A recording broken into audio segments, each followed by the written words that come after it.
Yang namanya ulama itu adalah berangkat dari Al-Quran, falaula nafaru min kulli firqatin minhum ta'ifatul yatafaqahu fid din wal yunziru qaumahum idza raja'u ilaihim la'allahum yahdharun.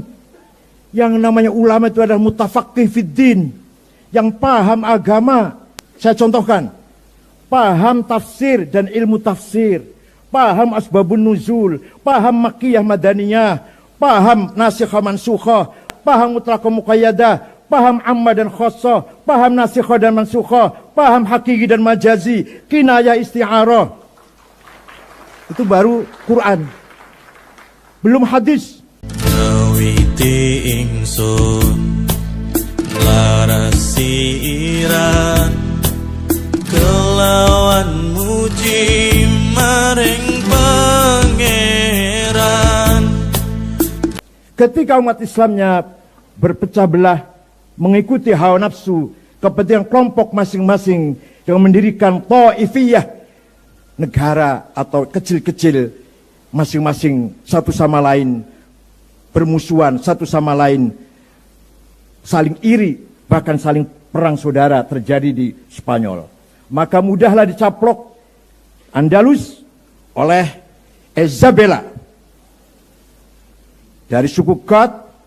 Habislah Islam dari Andalus, terakhir dengan Panglima Hani, yang terakhir pimpinan Islam yang mati fi bilatis syuhada, dalam hamparan para syuhada di istana Al-Hamra.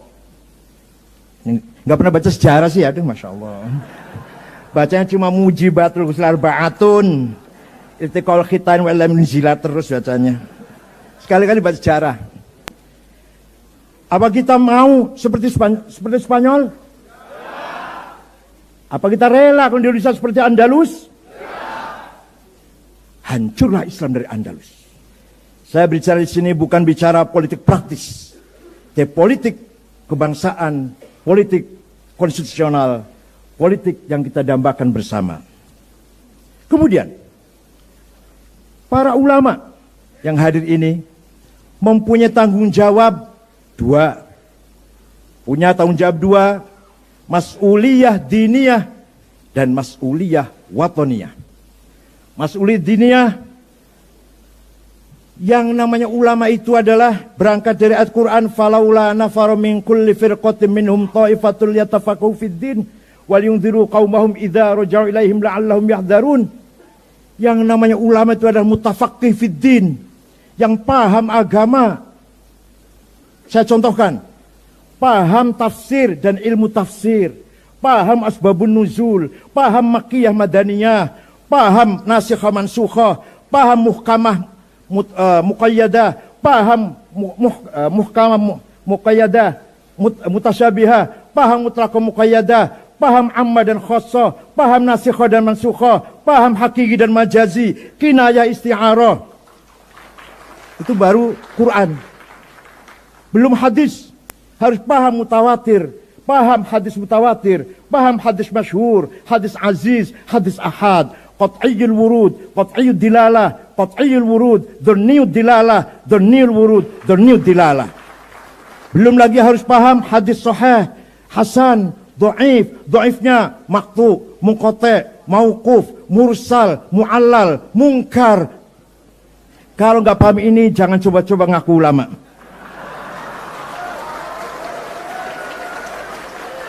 Itu baru yang berkaitan Quran dan hadis. Belum ijma', qauli dan sukuti.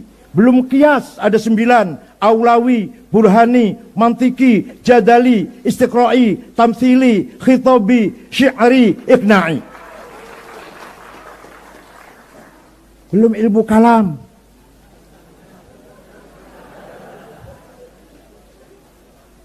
Zatullah wa sifatuh. Hubungannya apa dengan zat dan sifat? Sifat yang wajib berapa, yang mustahil berapa, yang jaiz berapa? Apa itu ta'aluk saluhi? Apa itu ta'aluk tanjizi? Ya Allah, dikira gampang apa ulama?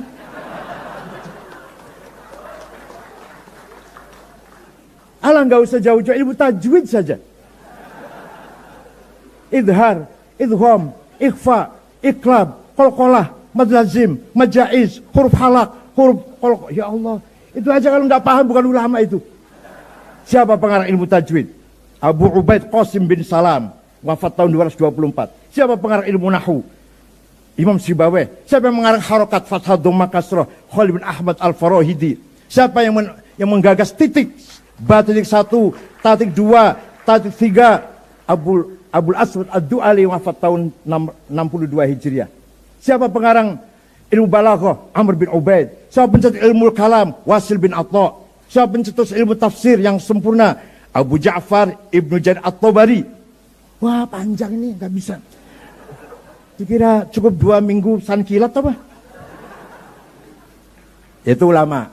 Ya, walhasil itulah kira-kira itu. Mutafaqih fid din. Di samping itu belum cukup.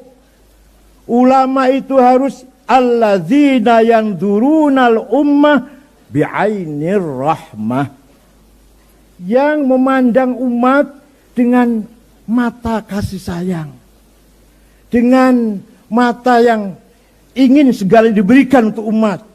Membimbing, memelihara, menunjukkan jalan yang benar.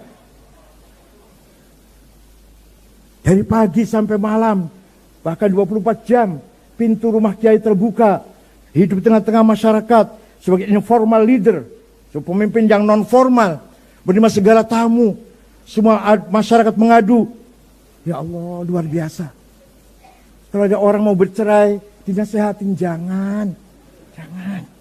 Istri saya galak, Yai. Ya udah, kalau terpaksa kawin lagi saja, dengan cerai.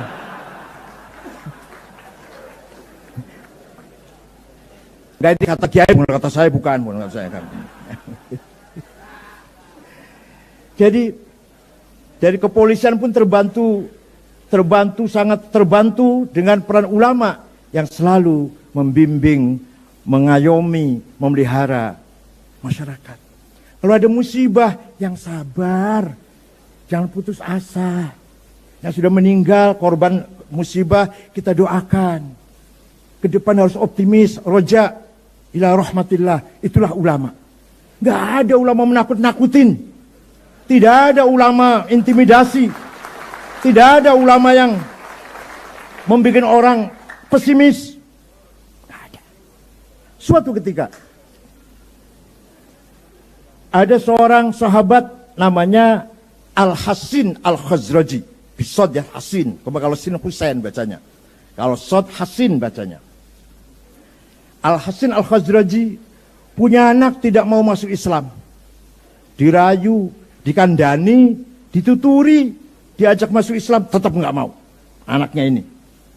Akhirnya habis sabarnya mengancam ayah itu. Kalau kamu tetap tidak mau Islam, saya bunuh kamu. Begitu ada seorang ayah menteror anaknya dalam masalah agama, turun ayat Al-Quran yang kita semua tahu, la ikraha fiddin. Tidak boleh ada paksaan, ada kekerasan, ada teror, ada intimidasi dalam masalah agama. Ayah tidak boleh ngancam anak, apalagi sedulur bukan, family bukan. Tahu-tahu sweeping.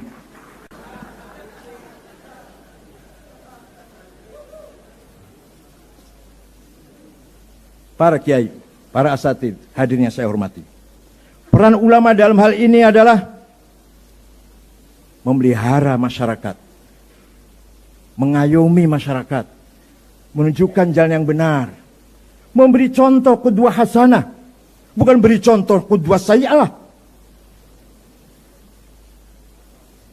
Para ulama selalu memberikan contoh bicara yang benar, tidak pernah bohong, mengakurkan masyarakat, tidak mengadu domba, berkata apa adanya, kalimatul haq, tidak fitnah, apalagi sampai hoax, apalagi ujaran kebencian.